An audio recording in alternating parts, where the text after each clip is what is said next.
the Pappy.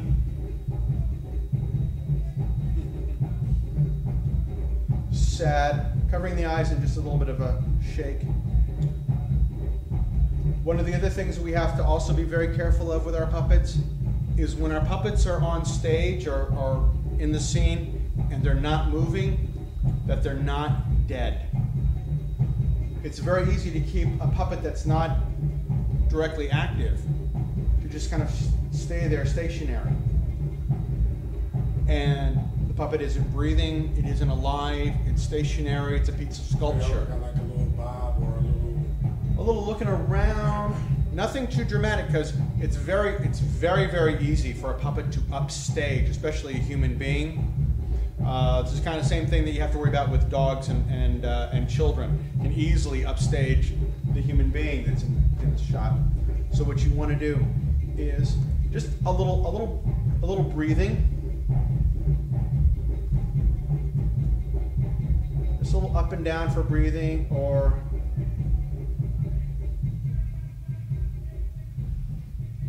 I mean, it's not a big movement. It's a very little movement.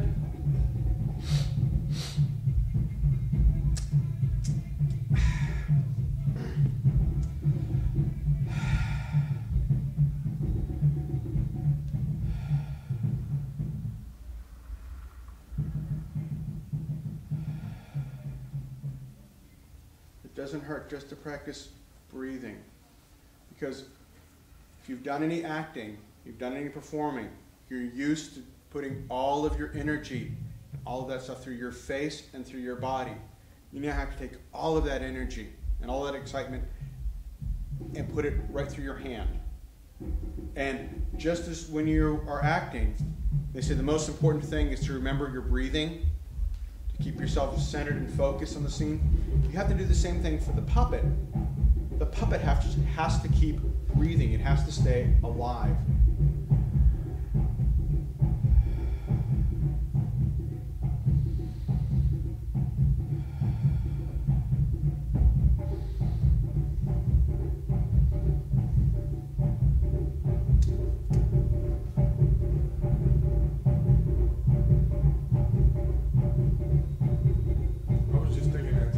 It's so hard not to bob to that beat.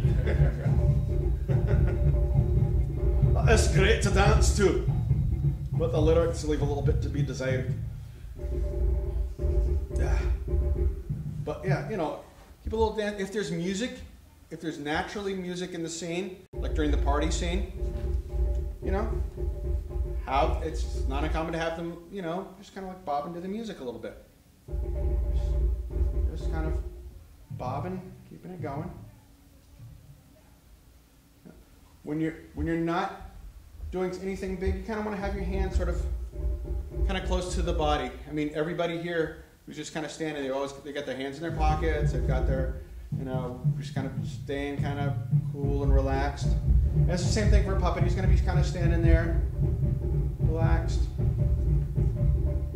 You don't want your puppet kind of standing out here like this. You don't want to do something that a human being wouldn't do, because we don't stand here like this.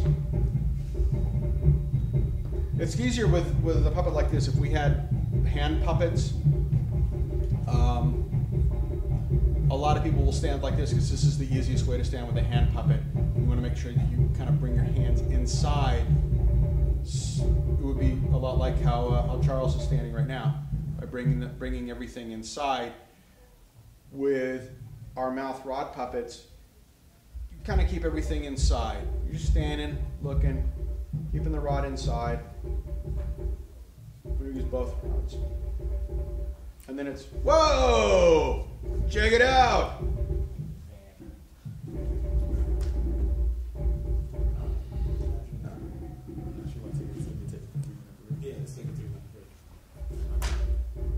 The stage, or do you want to do it just like?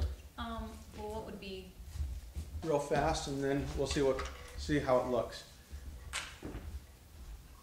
Now, if they're walking the other way, I don't know. It feels kind of awkward. Yeah. Like, how do you do it?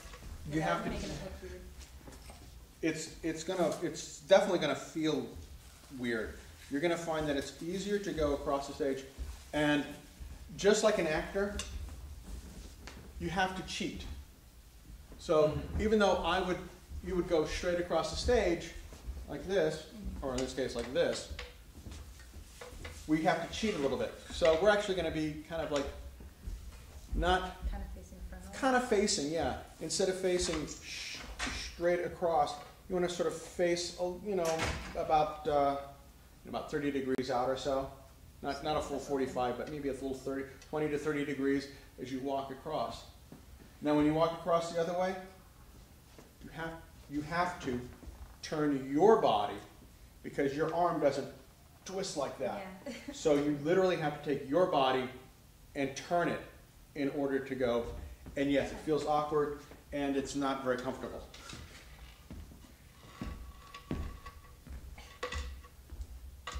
And this arm can just like hang out here. Yeah, or if you want to just grab hold of both, yeah. So she's not dragging. Yeah, I feel like she's still facing like outwards. Yeah, it's not as bad as you think. She is pretty much facing over here when she's walking. One of the other things you want to work on when you're walking, because that was actually pretty good, nice little bounce, nice little head, is trying to get her body up underneath her head, so that the body's more straight up and down. Oh, okay. It'll be a little easier for that particular movement. Yeah, that's good. Okay. Yeah. Oh yeah, that's like all the way back here.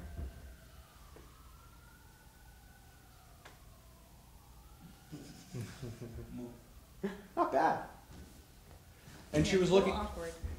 but she was looking at the camera, which is important. She was looking at. Just give us a little. How you doing today? Hi, how are you? Good.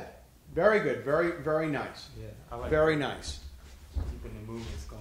And you kept it looking you kept the puppet looking alive. Very good. Very good. And when we actually finally do the movie, it's not going to be quite, because of the position you're going to be in underneath, it's going to be easier to go from side to side. You yourself, the rest of your body is going to be in a horrible shape, and if you guys go to chiropractors, it would probably be good to see them make appointments for before and after, for those of you who do go to chiropractors. Oh, okay, good. Loosen yourself up and then to re-loosen yourself back up again. I know a lot of puppeteers that go to chiropractors.